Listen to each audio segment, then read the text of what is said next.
Welcome back. Today I'm showing you another 4-star team capable of clearing dimensional Twilight stage 10. In my personal opinion, it's actually a bit better than the team I showed you last time, though that can depend on the specific boss mechanics. The team I'm talking about today is Tressa, Mika and Cassius. You get Tressa and Mika for free from the tutorial, and for Cassius, let's just say you're at the mercy of the gacha gods. TLDR, the gimmick of this sim is to make Tressa generate an insane number of shadow daggers, allowing you to melt any boss in just a couple of turns. This strategy helped me complete a couple of achievements I thought were impossible. Now, I owe Mika a huge apology for that video where I was speaking ill of her. I would even recommend leveling her up to level 60 now, since alongside Khalif she can help you grind high levels of the Zero system. The reason I never liked using her was that she filled your hand with what I thought were useless healing cards, but in this sim that is precisely her greatest strength.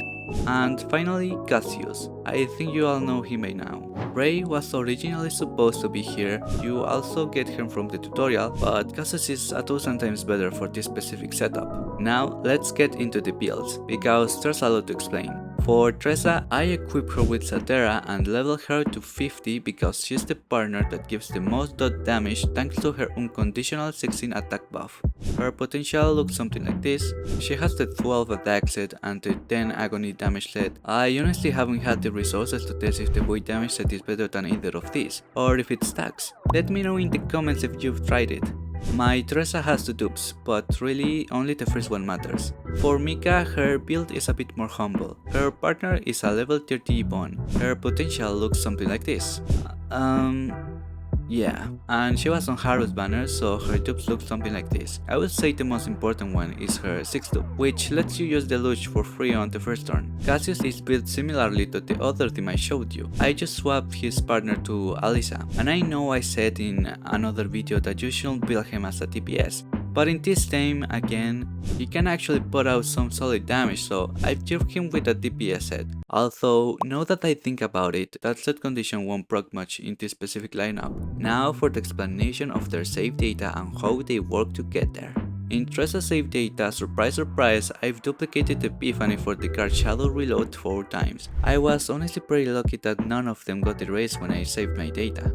The great thing about this card is that it has Outbreak of War, so your opening hand will always look like this, making this one of the most consistent teams out there. From there, you just need to use Mika's abundant skill cards or partner abilities to heal, and Tressa will generate 3 to 4 Shadow Daggers per heal.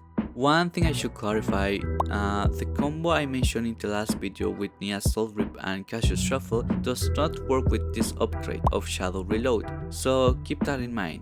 This Epiphany on the curse card makes it so for 2 turns Tressa daggers inflict more agony, and before you choose all your Shadow daggers, you want to hit the boss with the Curse Coach to stack up a massive amount of agony. In Mika save data, as you can see, I have 2 gearbacks with the 1 AP Epiphany. Used to have 3, but one sadly got erased. There's not much to explain about her other cards, just try to duplicate the Source of Water as many times as you can and you're good.